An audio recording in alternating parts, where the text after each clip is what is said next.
Dame de beber, temas de espiritualidad, por el padre José María Iraburu.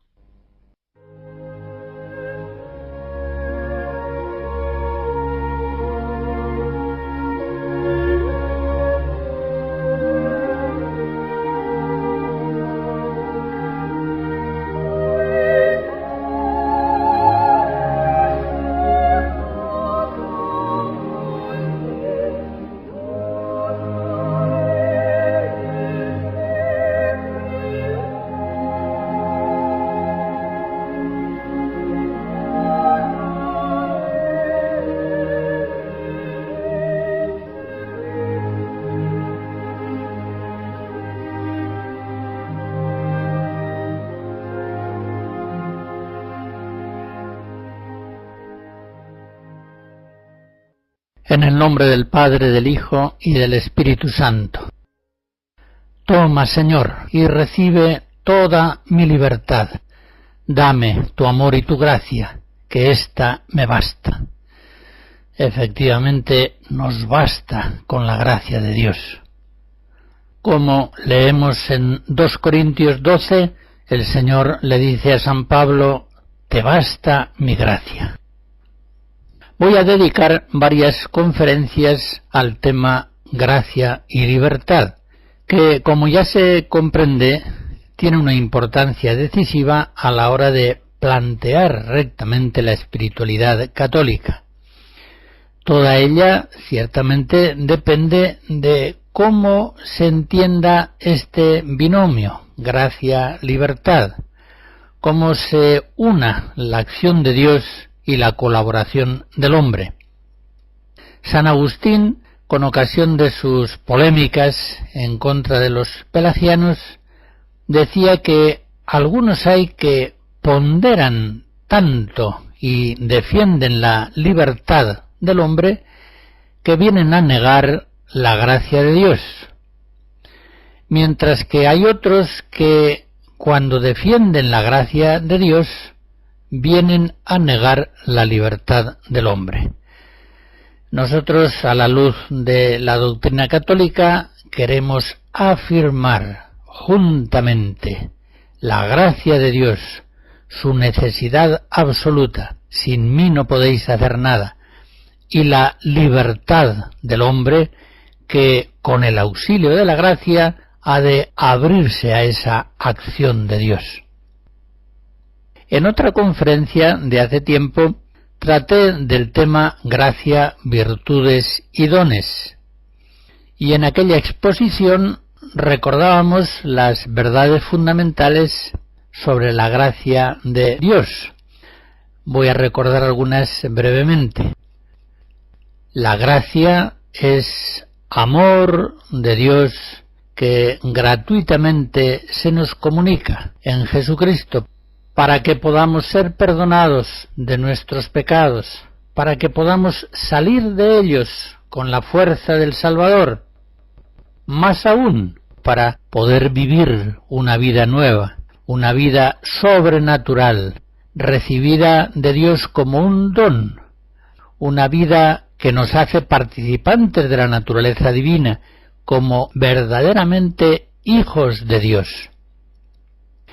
Pero también la gracia, al mismo tiempo que es un estado nuevo de vida sobrehumana, es, podríamos decir, como una energía divina, una acción de Dios que ilumina y mueve poderosamente la mente y el corazón del hombre.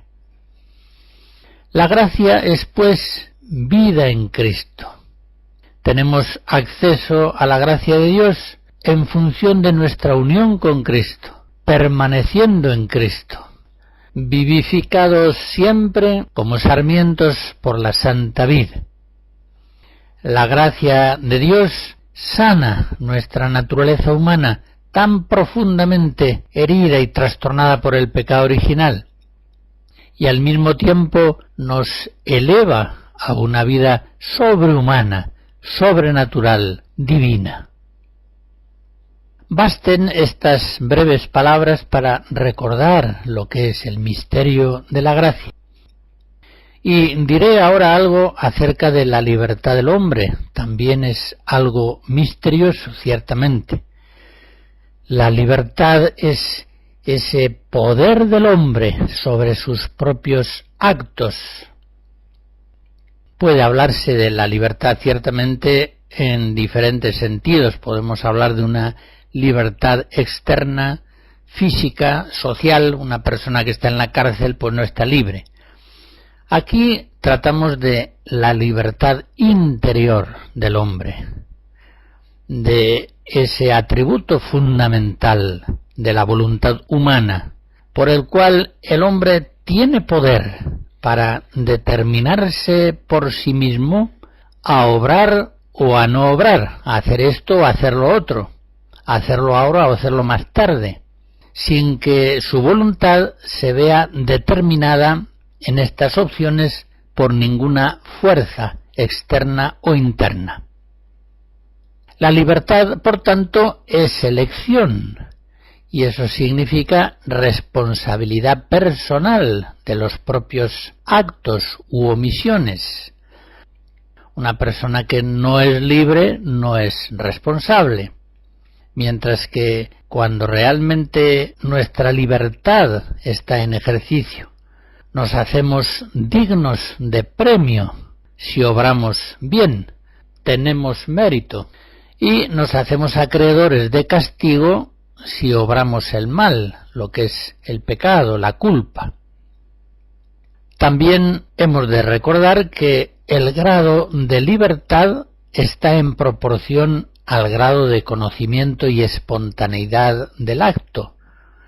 Hay sin duda muy diversos grados de libertad, según las circunstancias, según las personas, según el acto concreto de que se trate.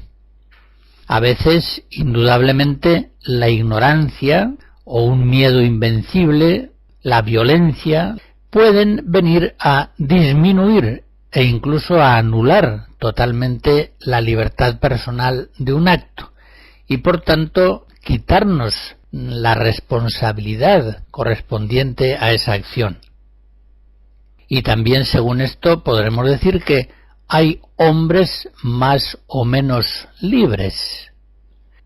Incluso podemos decir que hay personas que han perdido la libertad en cierto aspecto de su vida. Por ejemplo, la bebida. Pensemos en los alcohólicos. Un alcohólico sigue siendo un hombre libre, pero hay un sector muy concreto de su vida, la bebida, en la cual ha perdido el uso de su libertad. Ha usado de la bebida, ha abusado de ella tan mal, tan excesivamente, hasta llegar a un vicio alcohólico en el cual se pierde su libertad personal en el uso de la bebida alcohólica. Pues bien, una vez que hemos recordado brevemente los conceptos de gracia y de libertad, hemos de estudiar su conexión, cómo se ha entendido a lo largo de la historia cristiana esa relación misteriosa entre la acción de Dios, la gracia, y la acción del hombre, la libertad. Y simplificando bastante la cuestión, podemos decir que se dan 4 posiciones claves a la hora de explicar la relación entre gracia y libertad. En primer lugar, tenemos la doctrina de los pelagianos. Estos consideran que el hombre es libre, perfectamente libre, y que no necesita de la gracia de Dios para obrar el bien y perseverar en él. Un segundo modo de entender el binomio gracia y libertad, absolutamente opuesto, lo tendríamos en el luteranismo. Para Lutero, de tal modo el pecado original ha destruido al hombre que ya el hombre no es libre y está totalmente necesitado de la gracia de Dios, de tal modo que en ese binomio gracia y libertad, la libertad queda anulada y es solamente la gracia. Una tercera posición la veríamos en la incredulidad moderna, que al mismo tiempo niega la libertad del hombre y niega la necesidad de la gracia de Dios. Niega a Dios y niega al hombre. Una cuarta posición la encontramos en la doctrina católica, en la fe de la Iglesia, que afirma al mismo tiempo la libertad del hombre y la necesidad de la gracia de Dios. Describiré primero los 3 errores señalados para considerar finalmente la verdad católica en esa unión de gracia y libertad. En las pausas musicales escucharemos fragmentos de la obra de Juan Sebastián Bach, La Pasión según San Mateo.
Examinaré en primer lugar el pelagianismo, una forma de optimismo antropológico cristiano, por el cual se profesa una fe profunda en la libertad del hombre. El hombre es perfectamente libre y propiamente no necesita la gracia de Dios para hacer el bien. Como se ve, es una herejía que destruye absolutamente el cristianismo. Ya me dirán ustedes en qué queda, por ejemplo, aquello que San Pablo enseña en Romanos 7, cuando dice: no sé lo que hago, pues no pongo por obra lo que quiero, sino lo que aborrezco, eso hago. No hago el bien que quiero, sino el mal que no quiero. Siento en mí algo que repugna a la ley de mi mente y que me encadena a la ley del pecado. Desdichado de mí, ¿quién me librará de este cuerpo de muerte? Gracias sean dadas a Dios por Jesucristo nuestro Señor. San Pablo en este texto expresa lo que es experiencia diaria de cualquier hombre y lo que ya el poeta latino había experimentado y expresado: video meliora provoque sed deteriora sequor. Veo lo mejor, lo apruebo, pero luego resulta que hago lo peor. La doctrina pelagiana no tiene nada que ver con la realidad de la condición humana. El hombre tiene un trastorno congénito en sí mismo, por el cual ya desde su nacimiento se ve inclinado al mal y dificultado para perseverar en el bien. Por eso necesita absolutamente la ayuda de la gracia de Dios para superar esa enfermedad congénita que por sí mismo no puede sanar. Pero miremos un poco los precedentes de esta herejía pelagiana, recordando cómo el mundo no cristiano, el mundo anterior al cristianismo, no tuvo claro conocimiento de la libertad del hombre. Tanto en las filosofías como en las religiones precristianas predominaban los fatalismos deterministas de una o de otra especie. Es la revelación divina, la que recibe Israel y la Iglesia en la plenitud de los tiempos, la que con muy pocos apoyos culturales llega a descubrir la libertad del hombre, lleva a conocer con un conocimiento cierto que el hombre es libre, es responsable de sus propios actos. De ese descubrimiento de la libertad del hombre viene la cultura occidental, toda ella. Esa cultura que a lo largo de la historia se manifestó como la más poderosa para transformar el mundo visible y renovar los pueblos. Pues bien, en los siglos IV y V, después de la conversión de Constantino, la Iglesia se va viendo invadida por una multitud de neófitos y esto trae consigo un descenso espiritual en relación con los siglos martiriales heroicos precedentes. Y en ese ambiente de, podríamos decir, relajamiento colectivo, surge el monje Pelagio. Nacido en las Islas Británicas, fue bautizado en Roma, donde se hizo monje y allí alcanzó un prestigio no pequeño como maestro espiritual. Pelagio es perfectamente contemporáneo a San Agustín, nace y muere más o menos en los mismos años. Nace en el 354 y muere en el 427. Este monje, ante la mediocridad espiritual imperante, predica un moralismo muy optimista acerca de las posibilidades éticas del hombre. Querer es poder.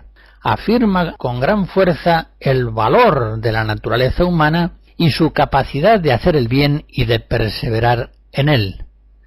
De tal modo que el hombre no necesita propiamente de la gracia de Dios para salvarse.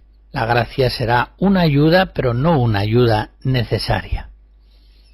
Esta doctrina de Pelagio, un monje riguroso, ascético, se fue difundiendo, de tal modo que encontró incluso la aprobación primera de algunos sínodos diocesanos e incluso fue aprobada por el Papa Zósimo.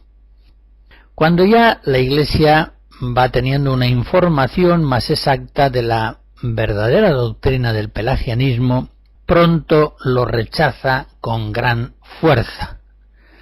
Tenemos documentos como el Indiculus de 431 y otros muchos concilios posteriores.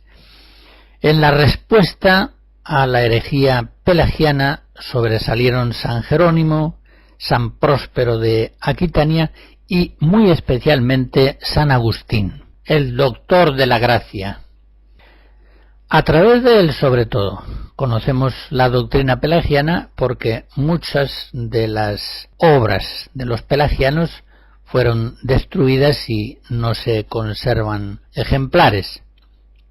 San Agustín resume así la doctrina de los pelagianos. Opinan que el hombre puede cumplir todos los mandamientos de Dios sin su gracia. Pelagio dice que a los hombres se les da la gracia para que con su libre albedrío puedan cumplir más fácilmente aquello que Dios les ha mandado. Pero cuando dice más fácilmente, quiere significar que los hombres sin la gracia pueden cumplir los mandamientos divinos, aunque sin ella les sea más difícil. Por otra parte, la gracia de Dios para los pelagianos viene a ser el mismo libre albedrío que nuestra naturaleza recibió sin mérito alguno precedente. Dios nos ayuda dándonos su ley, dándonos su enseñanza, para que sepamos qué debemos hacer. Pero no necesitamos el don de su Espíritu para realizar lo que sabemos que debemos hacer. En consecuencia, los pelagianos, sigue diciendo San Agustín, devalúan las oraciones de la Iglesia. Añado yo, es evidente, ¿para qué pedir a Dios aquello que la voluntad del hombre puede conseguir por sí misma? ¿Para qué le vamos a pedir a Dios, si nos vemos tentados, por ejemplo, de pereza, que nos dé la virtud de la laboriosidad, si está en nuestra voluntad ser laboriosos? Trabaja, sencillamente, y no andes pidiendo a Dios la virtud de la laboriosidad. La oración de petición queda sin sentido dentro de la doctrina pelagiana. Y sigue diciendo el texto de San Agustín que leo, y esto que viene tiene una importancia muy grande. Los pelagianos pretenden que los niños nacen sin el vínculo del pecado original. Hasta aquí el texto agustiniano. Esta última afirmación es tremenda, niega el pecado original. El optimismo antropológico pelagiano considera que el hombre está sano, que no nace con una enfermedad espiritual que le inclina al mal, y que por tanto la gracia no es propiamente necesaria para su salvación. El pelagianismo se produjo hacia el año 400, pero sin duda alguna es una herejía permanente que a lo largo de los siglos se produce en la Iglesia y se reproduce con presupuestos filosóficos, teológicos y culturales diferentes y con formulaciones renovadas, pero son siempre los mismos perros con distintos collares. Los pelagianos actuales no suelen derivar como Pelagio hacia un ascetismo vigoroso, pero sí hacen planteamientos más o menos marcados por las coordenadas mentales pelagianas. Enseguida las vamos a describir y a examinar.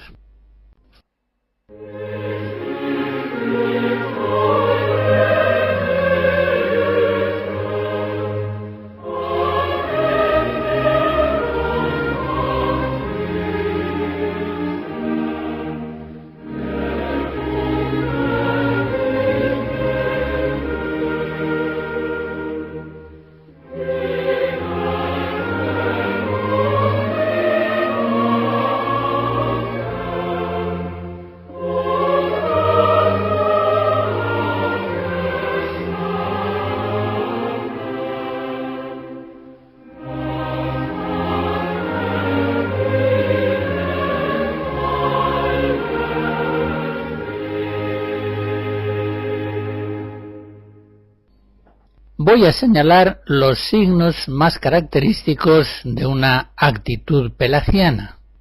Sencillamente, puede decirse que hay pelagianismo cuando la predicación apremia la conducta ética de los hombres sin mayores alusiones a la necesidad de la gracia de Cristo, como si los hombres por sí mismos pudieran ser buenos y honestos, y pudieran también ser eficaces en la transformación de la sociedad, con tal de que se empeñen en ello. Estos planteamientos son netamente pelagianos, está claro. Hay pelagianismo en general cuando el cristianismo va derivando hacia un moralismo, en el que se dejan a un lado las grandes verdades de la fe, la Trinidad, la inhabitación de Dios en el alma, la presencia eucarística, la oración de alabanza y de súplica, los sacramentos, la moral individual y social, en un planteamiento pelagiano, no aparece tanto como la consecuencia de vivir unidos a Jesucristo bajo el influjo de su gracia, sino que aparece más bien como una afirmación del hombre por sus propias fuerzas en el bien individual o social. La gracia, la oración de petición, los sacramentos, la palabra divina, la guía de los pastores de la Iglesia, la misma fe, todo esto queda devaluado, son elementos accesorios no estrictamente necesarios para la salvación del hombre y de la sociedad.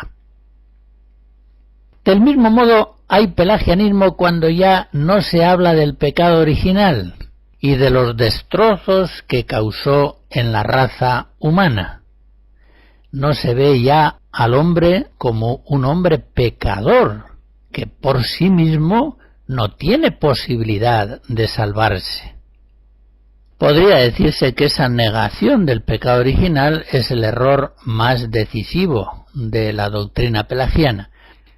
El pelagiano, contra todo lo que enseña la revelación y también la experiencia, ve al hombre que viene a este mundo como una persona situada en un plano horizontal. Puede descender por un barranco o puede ascender por una montaña. Las posibilidades son equivalentes. La fe cristiana, por el contrario, ve al hombre en este mundo como situado en un plano inclinado que lleva a la perdición y de la cual no podrá salvarse si no es con la ayuda de la gracia y ascendiendo hacia lo alto por los caminos del Evangelio. Voy a leerles el comienzo de la carta a los Efesios capítulo 2, para que vean hasta qué punto la doctrina católica es netamente diferente, contraria al pelagianismo. Dice San Pablo: vosotros estabais muertos por vuestros delitos y pecados, en los que en otro tiempo habéis vivido. Seguíais al espíritu de este mundo. Estabais bajo el influjo del príncipe de las potestades aéreas. Estabais bajo el espíritu que actúa en los hijos rebeldes, entre los cuales todos nosotros fuimos también contados en otro tiempo, cuando seguíamos los deseos de nuestra carne y cumplíamos la voluntad de ella y sus depravados deseos, siendo por nuestra conducta hijos de ira, como los demás. Y sigue diciendo San Pablo, después de esa descripción tremendamente negativa de la condición del hombre adámico: pero Dios, que es rico en misericordia, por el gran amor con que nos amó, y estando nosotros muertos por nuestros delitos, nos dio vida por Cristo. Por gracia habéis sido salvados. Serían suficientes estas palabras del apóstol al comienzo de Efesios 2 para afirmar la fe católica en la realidad tremenda del pecado original y en la realidad gloriosa de la gracia de Cristo. Veamos otra nota característica del pelagianismo. Hace un momento decía que la negación del pecado original sea quizá su rasgo más característico, pero a él habría que unir otro rasgo decisivo. Los pelagianos ven a Cristo Salvador solamente en cuanto maestro, en cuanto modelo, en cuanto causa ejemplar de la salvación, pero no lo ven como causa eficiente de esa salvación. Cristo nos salva enseñándonos los caminos de la salvación, pero luego no nos ayuda a caminarlos, sino que nosotros solos, con nuestras propias fuerzas, somos quienes nos salvamos caminándolos. En este sentido, para un pelagiano da un poco lo mismo que Cristo haya resucitado o no. No es así para la fe católica. Para nosotros Jesucristo es Salvador no solamente como Maestro, como causa ejemplar de santidad, sino como causa eficiente que, comunicándonos su Espíritu por la asistencia de su gracia, nos hace posible caminar esas sendas de santificación que enseña el Evangelio. Para nosotros, si Cristo no ha resucitado, estamos perdidos.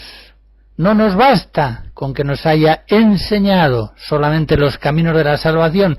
Necesitamos que nos vaya llevando por ellos de la mano, arrastrándonos con su fuerza y superando así nuestra debilidad, día a día, continuamente.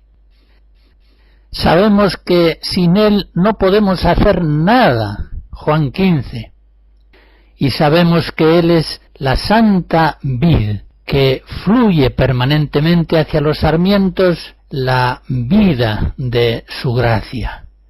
Él ha de permanecer con nosotros siempre, vivificándonos hasta el fin de los siglos.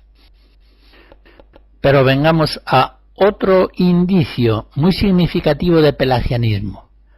Allí donde la oración, concretamente la oración de petición, pasa a un segundo plano en la vida cristiana, es algo que se olvida o incluso que se niega o se mira con reticencia.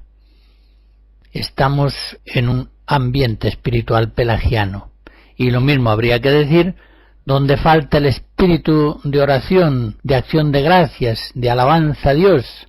Hay pelagianismo. El hombre está centrado en sí mismo. No está centrado en Dios por la alabanza, por la gratitud, por la petición. Como ven, todos estos indicios están relacionados unos con otros. También el que voy a referir ahora. Hay pelagianismo cuando se adula al hombre, la adulación de la juventud, de la mujer, del obrero, del universitario, del intelectual.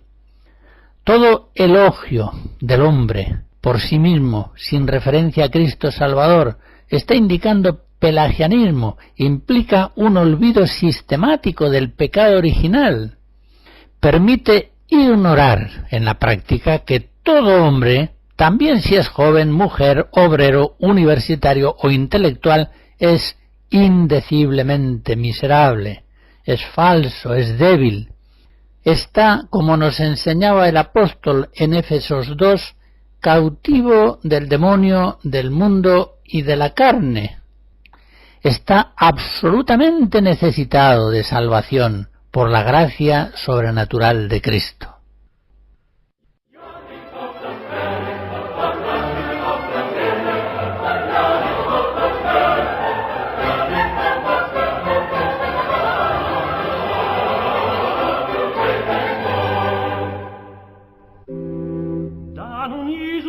Zu Bethanien im Hause Simonis des Aussätzigen trat zu ihm ein Mann, die hatte ein Glas mit köstlichem Wasser und goss es auf sein Haupt, da ihr zu Tische saß.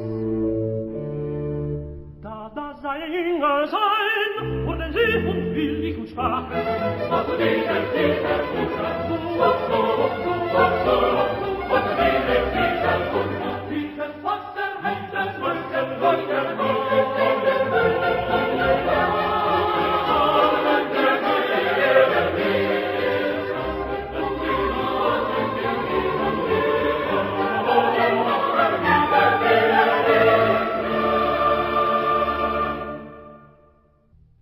En nuestro tiempo encontramos versiones pelagianas del cristianismo allí donde los sacramentos y el culto litúrgico dejan de ser la clave de la transformación de los hombres y también de las sociedades.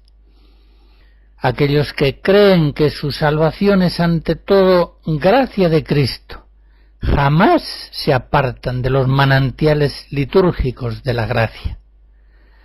Pero en cambio aquellos que esperan salvarse por sus propias fuerzas malviven alejados de esas fuentes, van debilitándose en la fe, en la vida de la gracia, en su unión con Cristo y con la Iglesia. el paso que sigue a ese alejamiento crónico de la Iglesia propio de los pelagianos es simplemente la apostasía. Es pelagiano, en fin, el cristianismo que se limita a proponer valores morales enseñados por Cristo. El valor de la verdad, de la libertad, de la justicia, del amor al prójimo, la unidad, la paz. Valores que en buena parte están admitidos por cualquiera, al menos teóricamente. Pero que no afirma que esos valores están cifrados en Cristo mismo y que solamente en Él podemos vivirlos con plena veracidad, seguridad y perseverancia. Cristo mismo es la verdad, y sin Él el hombre se pierde en el error. Solo en Cristo encontramos la libertad verdadera. Solo por la fe en Cristo alcanzamos la salvación. Solo Cristo es capaz de difundir en nuestros corazones por el Espíritu Santo un espíritu nuevo, una fuerza nueva de verdadero amor al prójimo. Solo Cristo es capaz de congregar en la unidad a todos los hombres que andan dispersos, pues para eso dio su vida. Juan 11. Solo en Cristo está nuestra paz. Como dice San Pablo en Efesios 2, Él es nuestra paz.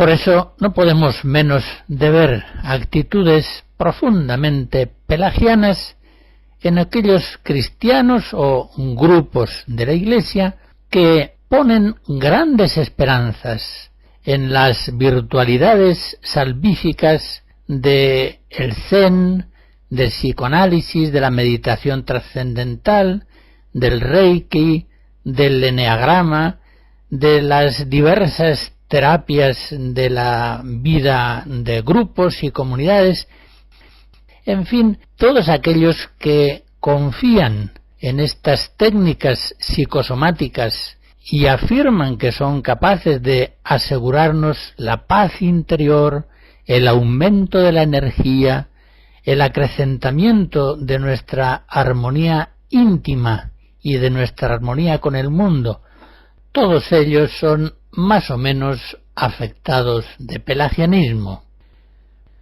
Todos esos caminos, o al menos algunos de ellos, como por ejemplo los ejercicios de yoga, pueden tener sin duda una cierta virtualidad terápica natural, pero cuando son estimados como caminos de salvación integral del hombre, con devaluación de la gracia de Cristo, son caminos que pretenden, quizá inconscientemente, sustituir el verdadero camino de salvación que es la Iglesia. Son entonces formas crasas de naturalismo. Son en el fondo pelagianismo puro y duro. También hallamos un fondo más o menos pelagiano, indudablemente, en aquellas aspiraciones políticas, económicas y sociales que pretenden el bien común de las sociedades prescindiendo del auxilio de la gracia de Cristo, confiando puramente en la validez de las fórmulas políticas que proponen. Este error de fondo pelagiano lo encontramos indudablemente en algunas variedades de la teología de la liberación, en las cuales la liberación del hombre se pone fundamentalmente en ciertas fórmulas de vida política, social, económica, con una muy escasa referencia a la necesidad de la gracia de Cristo Salvador. Estas deficiencias de, como digo, ciertas versiones de la teología de la liberación fueron puestas de relieve en aquellas instrucciones que la Sagrada Congregación de la Fe, con la firma del cardenal Ratzinger y la aprobación del Papa Juan Pablo II, en los años 1984 y 86 publicó en relación a la teología de la liberación. En estos dos documentos, una y otra vez, se pone el pecado como la causa fundamental de todos los males individuales y sociales del mundo. Todos esos males tienen su causa principal en el olvido de Dios y de sus mandamientos. Por eso, todos esos males personales y colectivos hallarán en Cristo aquel que, quitando el pecado del mundo, quita también en gran medida, o alivia al menos, las terribles consecuencias personales y sociales del pecado. Y no conseguirán los hombres en este mundo ni una unión de justicia y menos aún de caridad si no se abren al influjo de la gracia de Cristo Salvador.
Llegados a este punto, es posible que no pocos de los oyentes consideren que si hay pelagianismo cuando se dan esos signos aludidos, actualmente el naturalismo pelagiano es muy frecuente en muchos ámbitos de la Iglesia.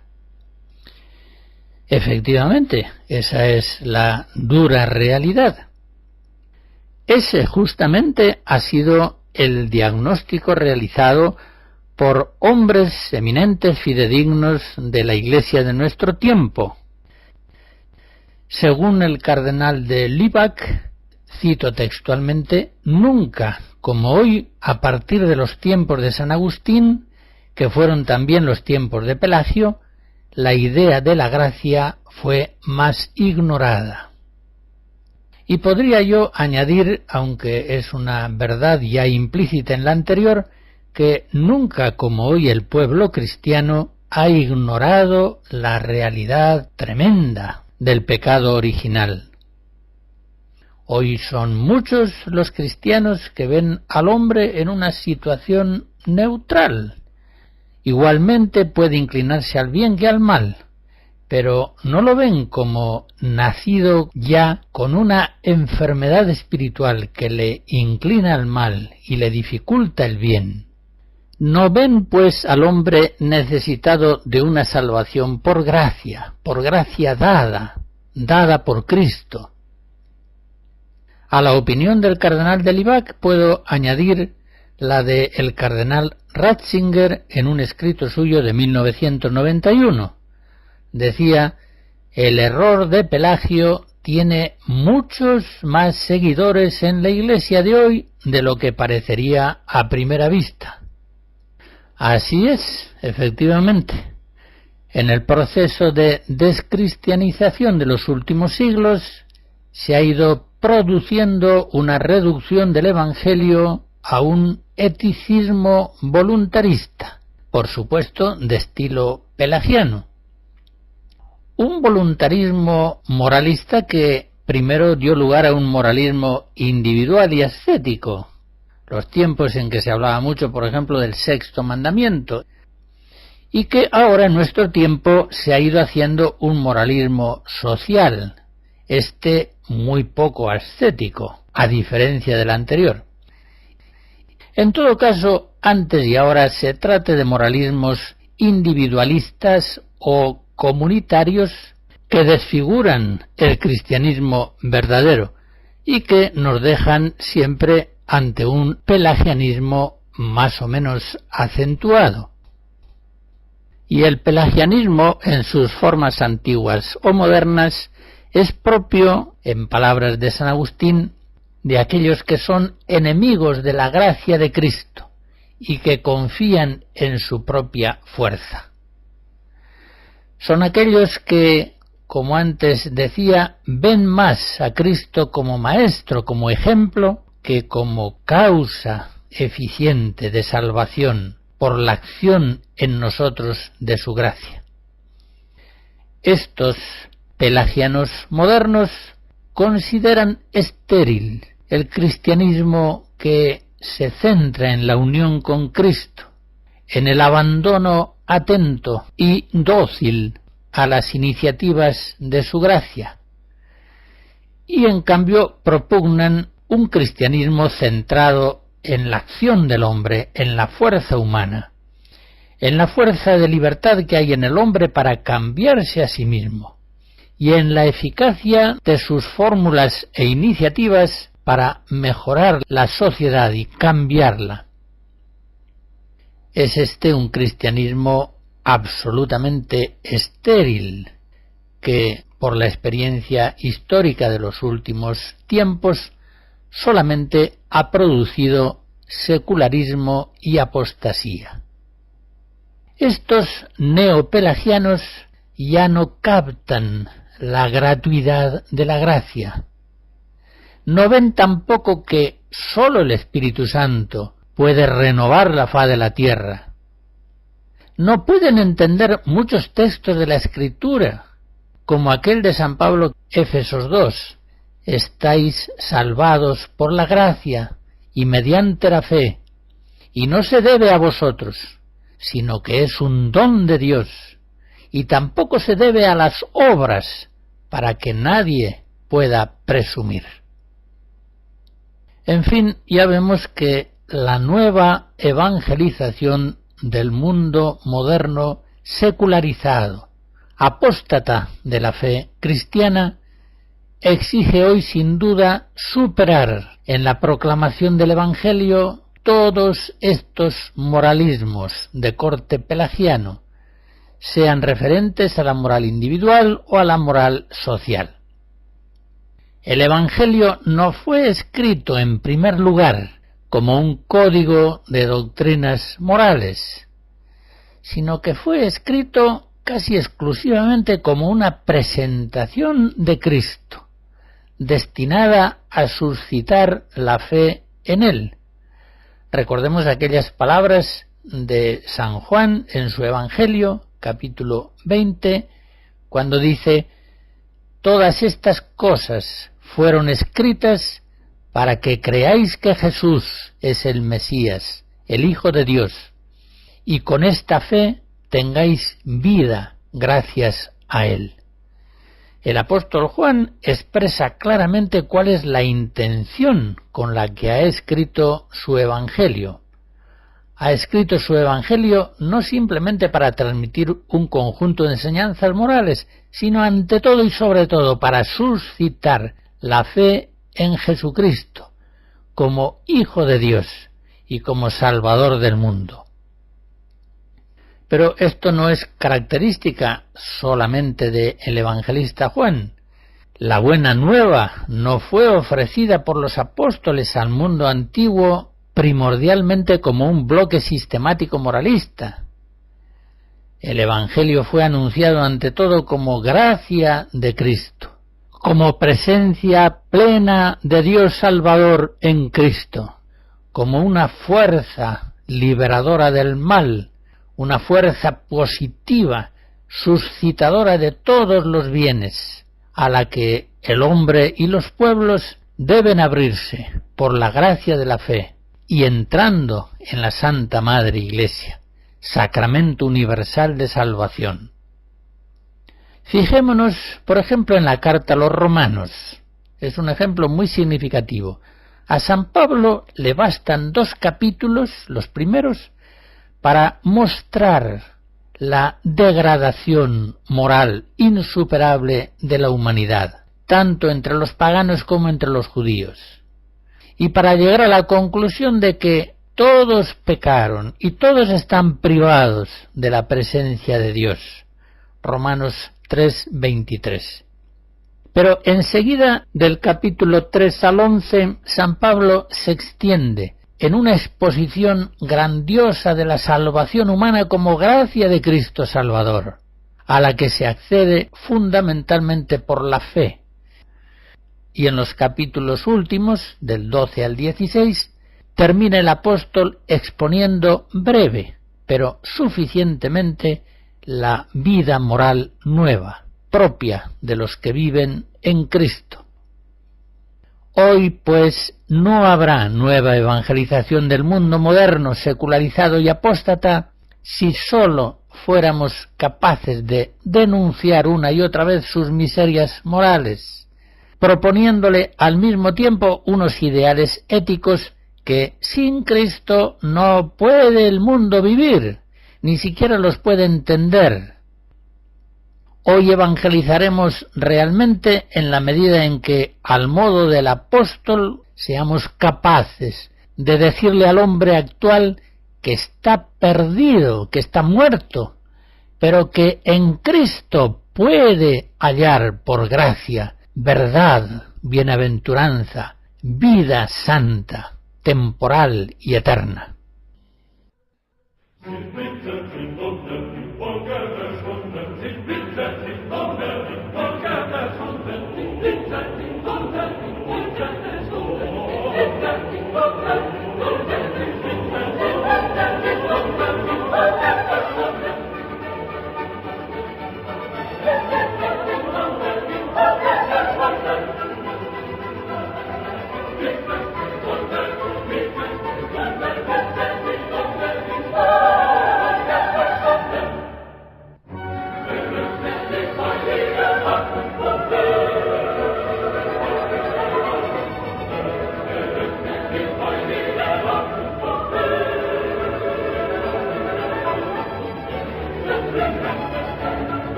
La bendición de Dios Todopoderoso, Padre, Hijo y Espíritu Santo, descienda sobre ustedes y les guarde siempre. Amén.